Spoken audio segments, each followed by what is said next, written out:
오늘 말씀 제목은 헬라어로 크리노인데 심판이란 뜻입니다. 18절을 다시 한번 보면 이방인들이 분노하며 주의 진노가 내려 죽은 자를 심판하시며 종손자들과 성도들과 작은 자든 큰 자든지 주의 이름을 경외하는 자들에게 상 주시며 또 땅을 망하게 하는 자들은 멸망시킬 대로소이다. 그렇게 나오죠.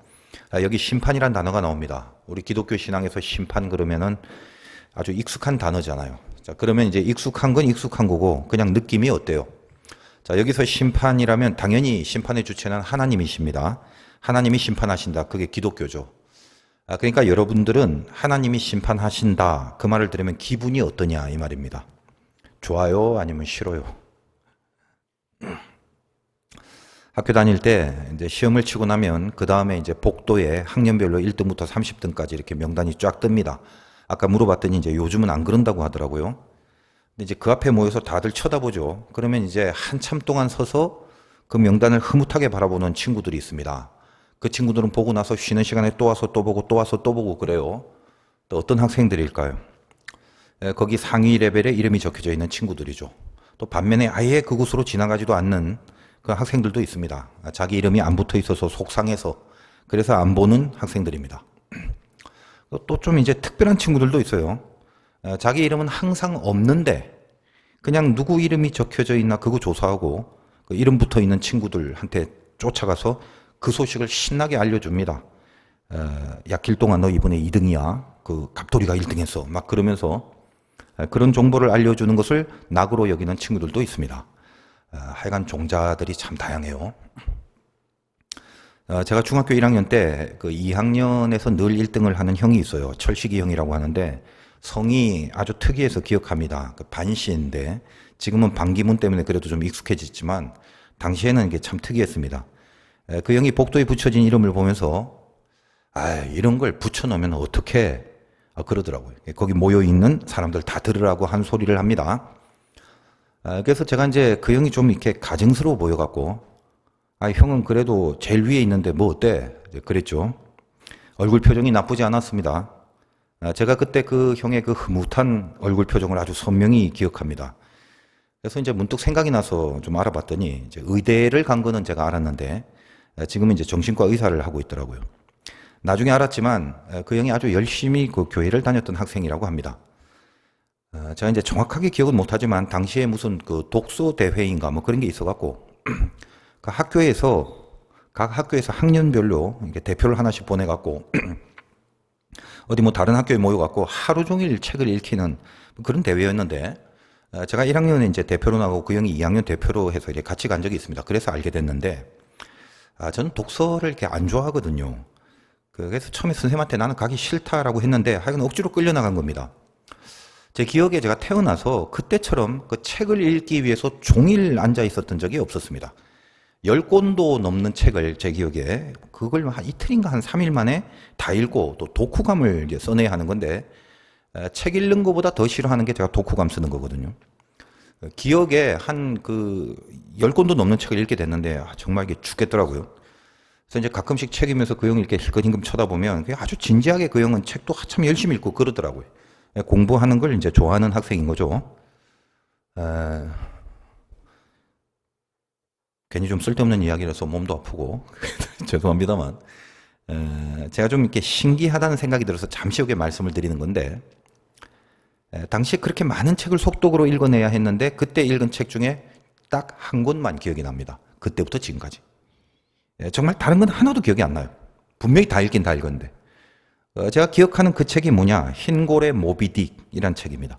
우리말로는 이제 백경이라고 그렇게 번역해서 나온 것 같은데 원래 그 모비딕이란 말이 모비가 큰이고 뭐 큰 녀석 모비딕 하면 큰 녀석 큰 놈 이런 말이에요. 제가 그 책이 이제 왜 기억이 나냐 하면 다른 책들은 정말 이게 지겨워 갖고 머리에 하나도 안 들어오는데 그 책은 머리에 뭐가 들어와서 기억이 나는 게 아니라 배가 고파 갖고 그 책을 이렇게 읽을 때 야, 이런 큰 고래를 잡으면 고래고기가 참 많이 나올 건데 그 생각으로 계속 읽었던 그런 기억 때문에 그것만 기억이 납니다. 당시에 이제 제가 부산에서 살았는데 부산에서는 고래고기라는 게 있습니다. 분명히 그게 그 고기인데 물고기인데 이게 소고기 맛이 나요. 상당히 맛이 있습니다. 진규라는 그 친구가 집이 고래고기 장사를 합니다. 그래서 종종 이제 도시락에 고래고기 반찬을 싸우면 이제 물어보죠. 진규야, 오늘 반찬 뭐냐? 그러면 고래고기야. 그러면 이제 바로 점심시간에 책상을 돌려 앉아서 이제 진규하고 같이 밥을 먹습니다. 고래고기 반찬을 안 싸운 날은 진규하고 안 먹습니다. 그럼 이제 아침에 와서 진규가 저한테 영도가 오늘 고래고기 싸왔다. 그렇게 알려줘요. 참 착해요. 그러면 그날은 또 같이 먹는 거죠. 그래서 안 그래도 이제 그 당시 앉아갖고 뭐 책 읽는 게 굉장히 힘든데 배가 이렇게 고파지니까 그 모비딕을 보면서 엄청나게 큰 고래 이야기인데 그 고래고기가 자꾸 먹고 싶다는 생각에 내용은 하나도 모르고 무슨 뜻인지 모르지만 큰 고래. 그 책을 읽은 기억은 선명합니다. 이게 왜 제가 신기한가 하면 저는 당시에 그 모비딕이라는 책이 얼마나 유명한지 무슨 내용인지 무슨 의미가 있는지 하나도 몰랐습니다. 근데 나중에 다 커서 내가 예수를 믿고 하나님을 알게 되고 또 신학을 하게 되고 그 책에 대해서 좀 알게 됐는데 그 책에 등장하는 인물의 이름들이 전부 성경에 나오는 사람들이었어요.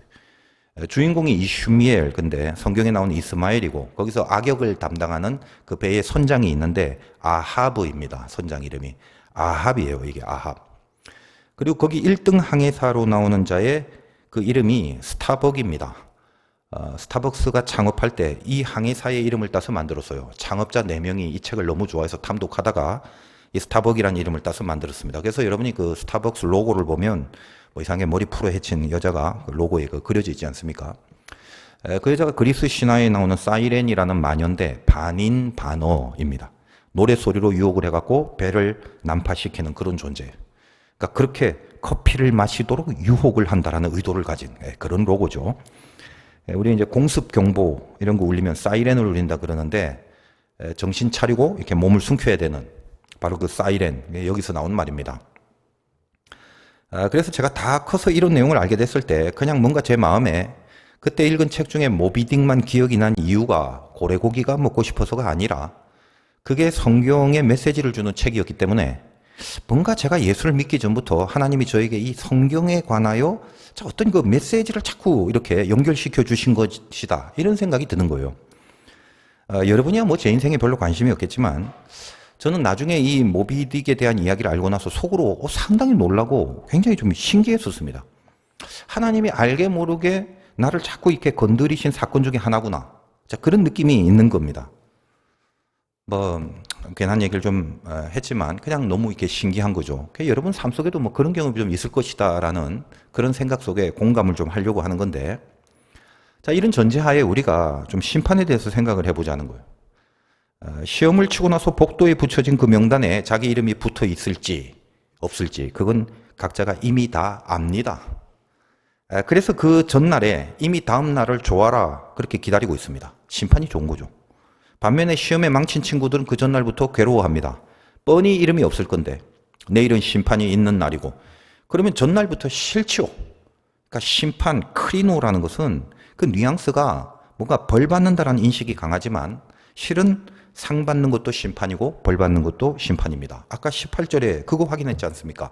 상 받는 사람도 있고 멸망당하는 즉 벌 받는 사람도 있다. 그게 심판이다라고 말했지 않습니까? 그렇다면 혹시 우리가 그 심판이라는 것 자체가 없었으면 좋겠다 이렇게 생각하는 사람들은 상 받을 만한 신앙생활을 하지 않은 것이 분명한 거죠. 그러나 어쩝니까? 성경은 분명히 말하고 있습니다. 심판은 반드시 있다. 그 말씀을 합니다. 오늘 본문 내용도 그겁니다. 결국은 심판이 있다. 그것이 7번째 나팔의 내용입니다. 우리에게 분명히 심판이 있다면 우리 중에 과연 그 내일 복도에 붙여질 그 명단에 자기 이름이 상위에 있을 것을 알고 기대하고 그 내일의 심판을 흐뭇하게 기다릴 수 있는 사람들이 몇 명이나 될까요?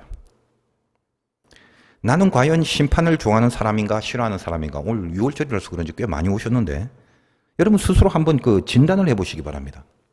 그러다가 이제 속으로 나는 심판이 싫은데 이제 그렇게 되면 심각해지는 거죠. 심판은 분명히 있는데 그걸 싫어한다면 큰일 난 거잖아요. 반면에 저는 심판 좋아요. 간절히 기다리고 있어요. 얼른 심판이 있었으면 좋겠습니다. 그러시는 분들이 있다면 오늘 딱히 다른 말씀 드릴 필요 없습니다. 우등생한테 뭐 하려고 공부하라는 소리를 하겠습니까? 이제 심판을 기쁜 마음으로 기다리고 있기만 하면 되는 거잖아요. 그래서 오늘 메시지는 심판이 불안한, 조금 깨림직직한, 걱정이 되고 염려가 되는 이런 신자들을 향해서 계시록이 무슨 말씀을 하려고 하는지 그걸 들으시면 되는 겁니다. 그래서 일단 이런 이슈를 염두에 두시고 나는 심판을 좋아하는지 싫어하는지도 한번 스스로 확인하면서 어쩔까이 하는 그 마음을 이렇게 염두에 두시고 내용을 살펴보겠습니다. 요한계시록에는 그 주요한 흐름이 있었죠. 일곱 인, 일곱 나팔, 일곱 대접입니다. 오늘은 일곱 나팔 중에 마지막 일곱 번째 나팔에 대한 내용이에요. 여러 번 말씀드렸지만 인, 나팔, 대접이라는 그 플롯을 통해서 종말에 벌어질 일들과 또 그 메시지들을 계속 반복하여 인, 나팔, 대접이니까 세 번을 반복하게 되는 거죠. 그렇게 반복적으로 제시하고 있는 패턴이다라고 했죠. 시간의 순서에 따라서 일곱 인을 하나씩 떼고 나서 그 다음에 전혀 다른 내용으로서 여덟 번째, 아홉 번째 뭐 이런 식으로 일곱 나팔이 나오고 그걸 또 끝나고 또 전혀 다른 새로운 내용의 열다섯 번째, 열여섯 번째 이런 대접이 나오고 이런 게 아니다라고 말씀을 드렸습니다. 같은 내용인데 그것을 여러 각도로 여러 관점에서 강조하기도 하고 때로는 더 상세하게 부연 설명하기도 하고 그렇게 묘사를 하는 기법이라고 말씀을 드렸습니다. 그러니까 이미 제가 설명한 거 또 반복을 안 하려고 하는데 늘 그 마음의 노파심이 있어서 이게 문제예요. 같은 주제를 가지고 인 혹은 나팔이라고 하는 것은 그 인이라는 표현 속에 인이라는 건 뭔가 떼어난다는 취지, 떼낸다. 그래서 밝힌다. 거기에 초점이 있다면 나팔이라는 건 부는 거죠. 그러니까 똑같은 내용이지만 그걸 이렇게 선포한다. 그런 취지입니다. 그래서 인이라는 것은 당연히 그 일곱 인의 메시지의 대상이 신자와 불신자 모두에게 향하고 있죠. 왜? 밝혀지는 건 신자나 불신자나 일단 알아야 될 것 아닙니까? 그래서 그 대상이 신자와 불신자를 향하는 것이고 이 일곱 나팔을 우리가 다루었지만 이 나팔이라는 건 이제 그 대상이 불신자에게 집중하고 있는 거죠. 야, 다 밝혔는데 그래도 정신 못 차리고 있는 대상들이 있냐? 그럼 너희들을 겨냥할 것이다. 이런 전체적인 구도를 잘 기억하고 따라오시면 됩니다. 예전에 다 말씀드린 내용입니다. 그렇다면 일곱 번째 나팔에 대한 메시지를 우리가 분명히 받기 위해서는 그것과 연결되는, 그 연결된다기보다도 동일한 것을 동시에 다루고 있는 그런 개념에서 일곱 개 인 중에 일곱 번째 인이 무엇이었는가 이걸 슬쩍 이해를 하고 일곱 번째 나팔을 이해를 하면 같은 것의 반복이기 때문에 그 안에 있는 원리가 선명하게 드러난다라는 것이죠. 인이든 나팔이든 대접이든 그 각각의 그 안에서 마지막 일곱 번째라는 것은 제일 강력하고 뭔가 이렇게 마무리를 짓고 결론을 짓는 내용이 나와야 자연스럽죠. 자, 어떤 종말의 무서운 내용들을 계속 말하려고 하는데 첫 번째, 그다음에 두 번째는 이거다, 세 번째는 이거다 그렇게 가다가 그래서 일곱 번 마지막째는 짜잔 뭐 그렇게 가장 뭔가 큰 사건으로 마무리가 돼야 될 것 같거든요. 그래서 일단 우리가 일곱 번째 나팔을 오늘 다루는데 그 전에 그럼 일곱 번째 인은 뭘 어떻게 했는지 그거 잠깐 볼게요. 한 두 장 넘기면 요한계시록 8장 1절, 2절을 한번 보겠습니다.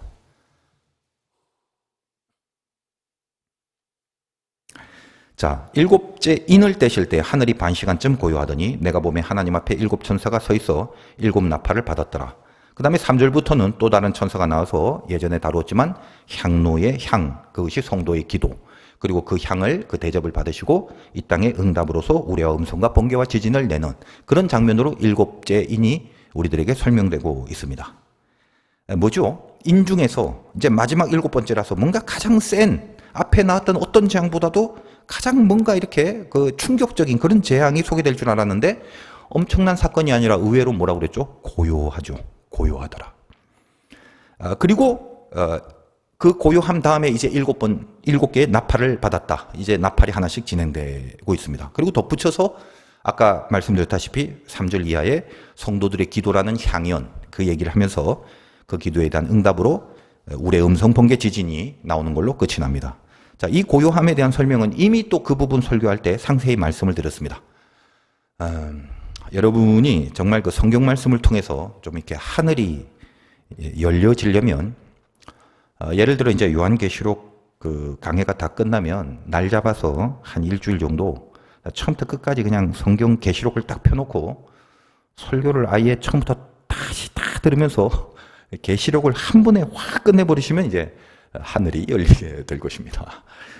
그런 작업을 하실 수 있는 분이 몇 분이나 될지 모르겠지만 제가 그 권유하고 강추를 해드립니다. 이 고요함이라는 것은 이제 하나님 나라의 결국이 보장될 것에 대한 암시를 말하는 거죠. 이해를 하시겠습니까? 구약을 보면 하나님 앞에서 잠잠하라는 표현이 굉장히 많아요. 왜 잠잠하라는 표현이 맞냐 하면 이제 잠잠해봐. 이제 하나님이 다 하시고야 만다. 그걸 이제 강조하는 잠잠함입니다. 대표적으로 예를 들면 홍해 앞에서 모세가 뭐라고 합니까? 바다가 갈라지기 전에 너희는 가만히 있을지니라. 그러죠. 왜요? 이제 하나님이 다 하신다는 말이에요. 하나님이 하시는 일에 더 이상 그 어떤 방해도 있을 수 없다. 완벽하고 온전하게 이제 결국은 이루신다. 그 내용을 강조하기 위해서 잠잠함이란 전제를 깔고 있습니다. 그래서 일곱인의 고요함이 그런 느낌인 것처럼 오늘 본문으로 다시 돌아와서 14절부터 이제 우리가 읽었는데 14절 다시 한번 보면 둘째 화는 지나갔으니 보라 셋째 화가 속히 이르는도다. 이 화라는 말이 나오는데 이것도 이제 한번 다 다뤘기 때문에 기억이 나셔야 됩니다. 화. 이 세 가지 화가 있다는 말이 어디 나오냐면 8장 13절입니다. 잘 따라오세요.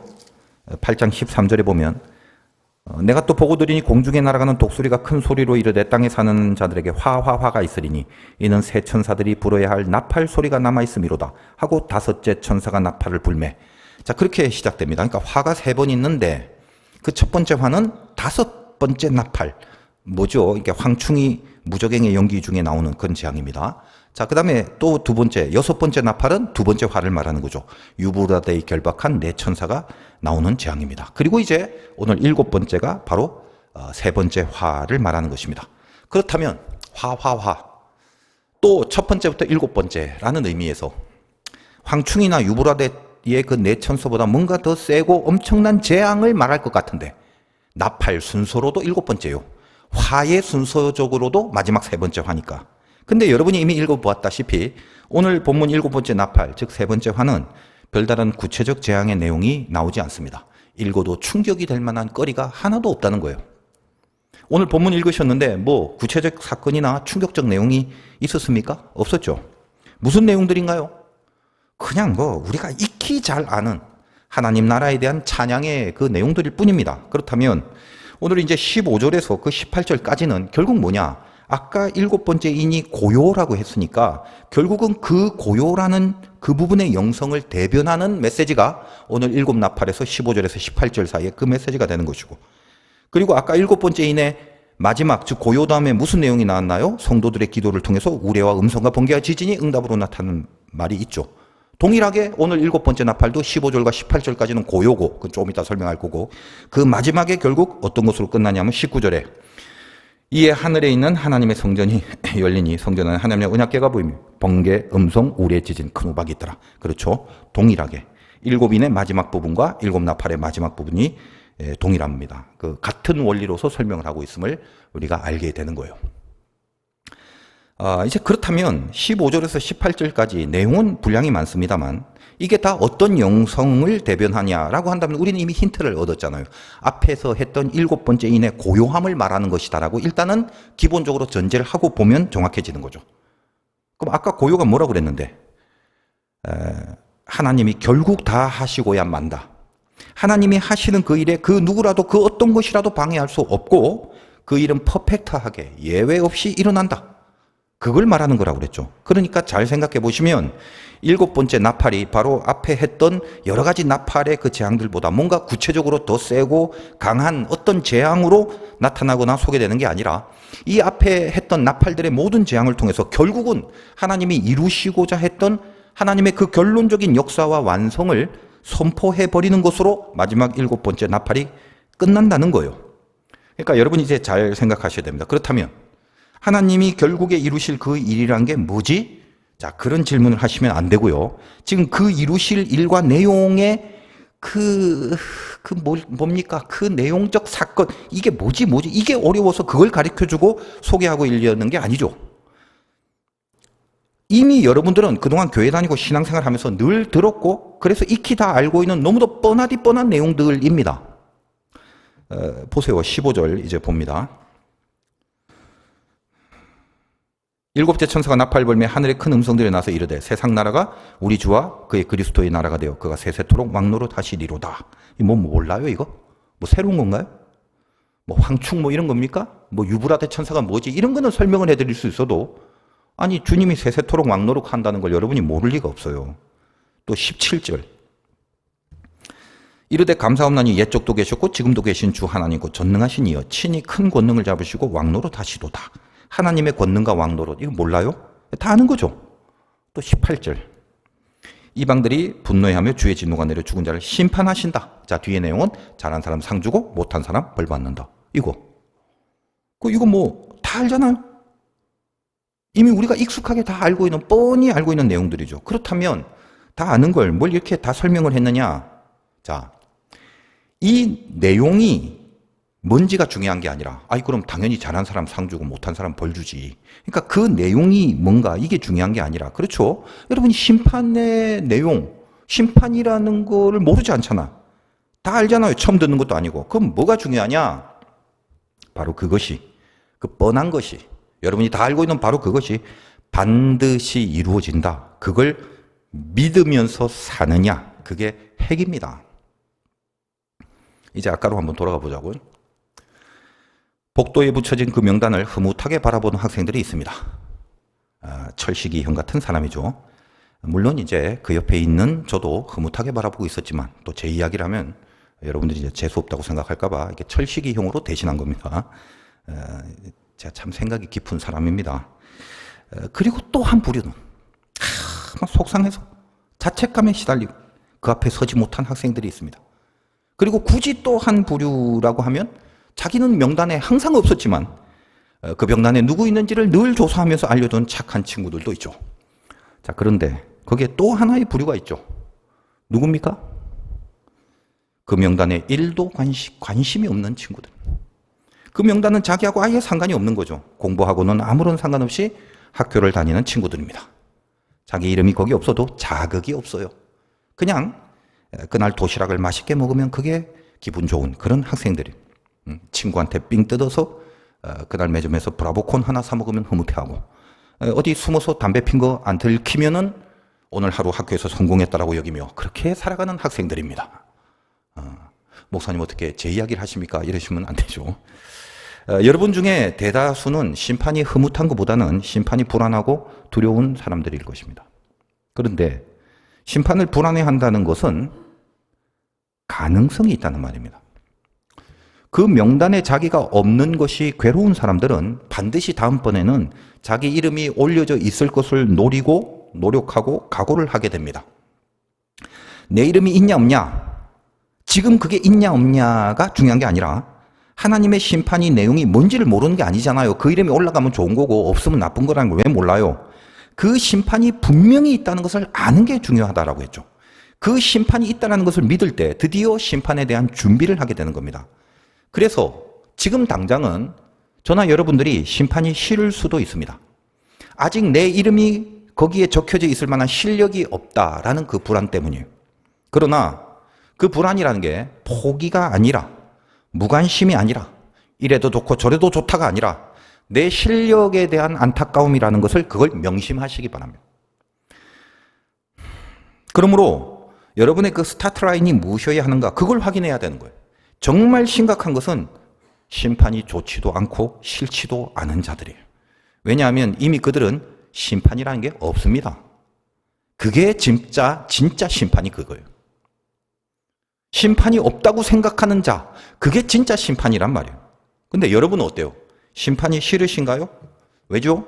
명단이 올라가 있지 않다는 자책감 때문이죠. 그러나 심판이 없는 게 아니란 걸 알기에 그래서 심판이 두렵고 불안하고 싫어지는 겁니다. 그래서 감사하세요.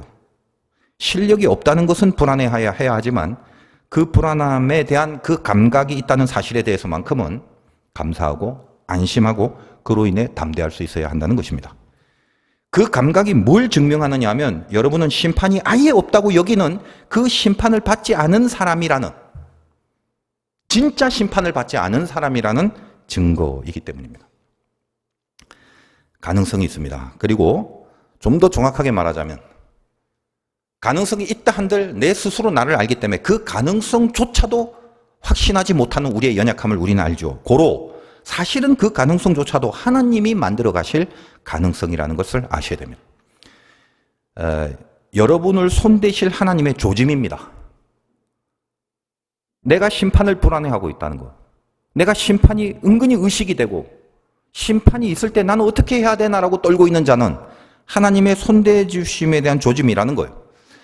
제가 이제 지금은 목사로서 살고 있지만 아직도 참 인생을 돌아보면 어색합니다. 어쩌다가 지금 이러고 있는지를 문득문득 생각하면 황당해요. 아직 이렇게 이제 나이가 들 대로 들었는데도 아직도 황당하다는 거예요. 이렇게 한번 인생을 돌아보면 그때는 눈치도 못할 정도로 이게 하나님이 저에게 입지를 해주신 게 틀림없습니다. 그때는 몰랐어요. 근데 지금 와서 돌이켜보면 이건 제가 가지고 있는 가능성이 아니라 하나님이 저에게 주신 가능성 뿐이었다는 것을 이해하고 깨닫게 됩니다. 여러분, 종말의 재앙들 뿐만 아니라 항상 그렇습니다만 여러분의 모든 믿음의 과정 중에는 사실 고난이라는 게 있습니다. 저도 마찬가지였고. 그럼 고난이 왜 있는 건가? 저는 옛날에 고난을 심하게 당해서 그 고난 때문에 고난이 조건이 돼서 하나님을 믿는 줄 알았는데, 내가 하나님을 믿게 된 줄 알았는데 돌이켜 봤더니 나에게 그런 가능성이 있는 것이 아니라 하나님이 나에 대한 가능성을 갖고 나를 이끌어 주셨을 뿐입니다. 고로 고난이라는 것은 내가 하나님 앞에 믿음을 갖게 된 구체적이고 근본적이고 직접적인 이유는 아니었다라는 사실을 알게 된 거죠. 이게 무슨 말이냐면 여러분, 애굽의 재앙들 한번 보세요. 다 고난이죠. 그 고난 중에 뭐 즐겁고 흐뭇한 그런 고난이 있었겠습니까? 전부 다 뭐죠? 고난이라는 건 지긋지긋한 것들입니다. 그래서 결국 뭘 얻어내는 건가요? 그 고난을 지긋지긋하게 겪고 나서 이제껏 내가 소중하게 생각하고 이거 놓치면 어떻게 할까? 이거 이러면 어떻게 할까라고 했던 그 모든 것들이 결국 아무것도 아니고 그게 중요한 게 아니었다라는 각성을 하게 되는 거예요.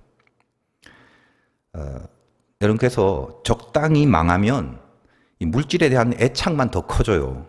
확실하게 망해야 합니다.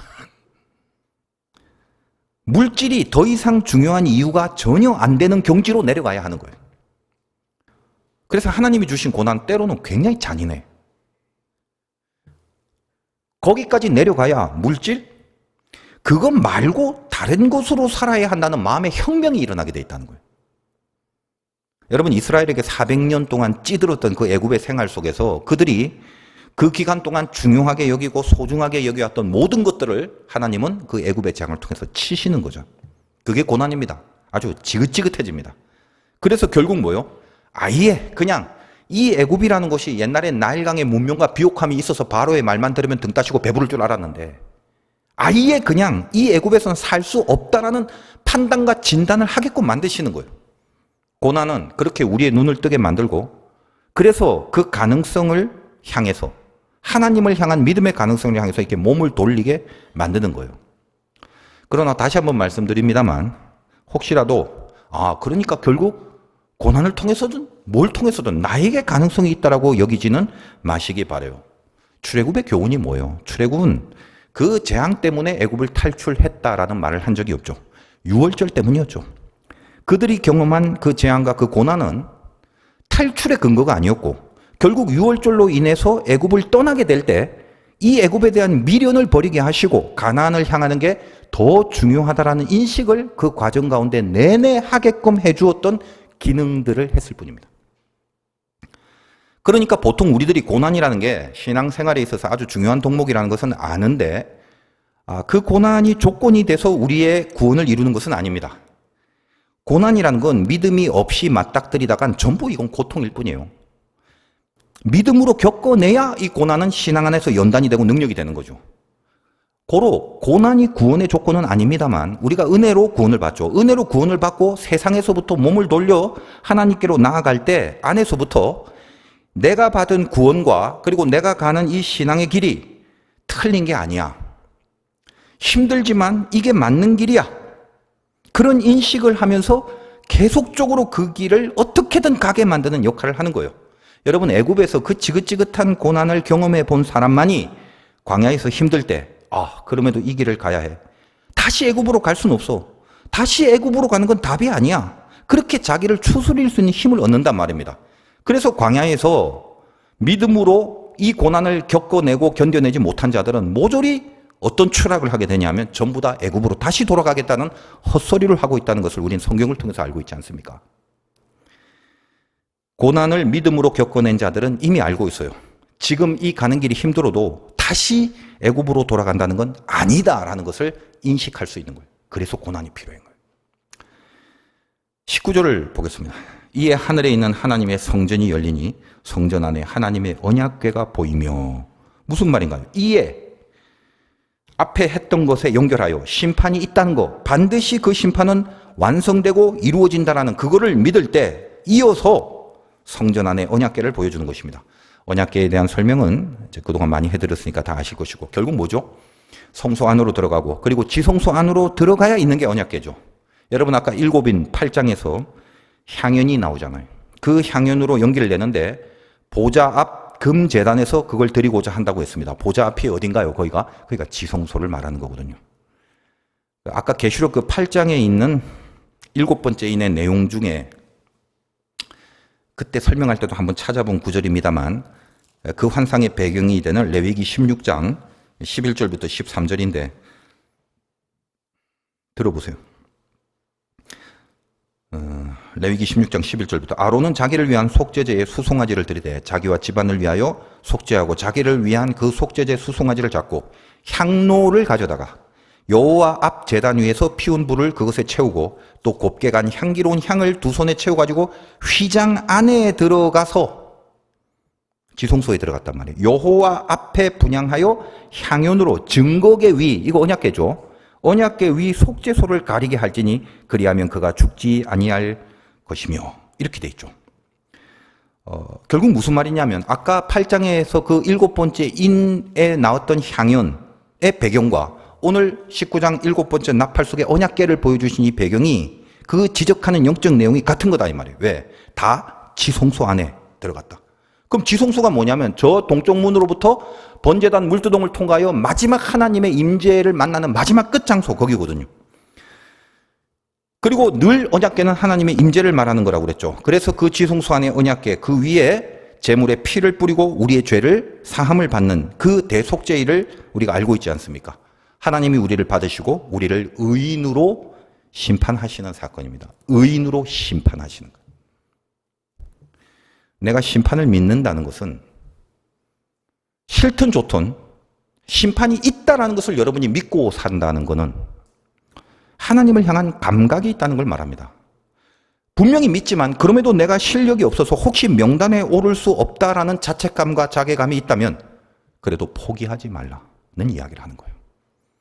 나에 대한 가능성은 내가 있는 게 아니라 하나님이 가지고 계신다. 그래서 이 심판에 대한 메시지를 7번째로 선포하시면서 너희들이 심판이 있다는 거 분명히 믿되 그 심판의 상을 받는 사람으로 온전히 서 있을 것에 대한 가능성은 뭘 통해서 붙잡아야 되냐면 언약궤를 보고 붙잡아라. 이렇게 얘기를 하시는 거예요.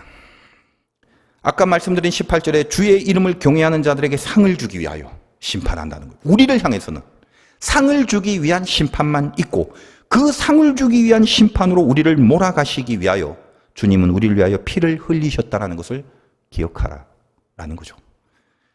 바로 여기에 여러분이 심판을 좋아하게 되려는 목표를 가지고 살아가셔야 될 마땅한 명분과 근거가 있게 됩니다. 결국은 심판은 있을 건데 그렇다면 상이냐 벌이냐 두 개뿐인데 무슨 선택의 여지가 있겠습니까? 반드시 상 받는 심판을 향해야 되는 거죠. 고로 세상이 좋아하는 것을 싫어할 줄 알아야 되는 거죠. 고난은 세상을 싫어하게 만드는 하나님의 장치. 그래서 여러분이 아직도 고난 중에 있다면 바로 그 부분을 통과해내야 되는 것입니다. 나를 상을 주기 위해서 주님이 죽으신 그 피가 하나님의 언약 위를, 그 궤 위를 덮고 있습니다. 그걸 봐라. 그걸 봐라. 그걸 보여주셨다.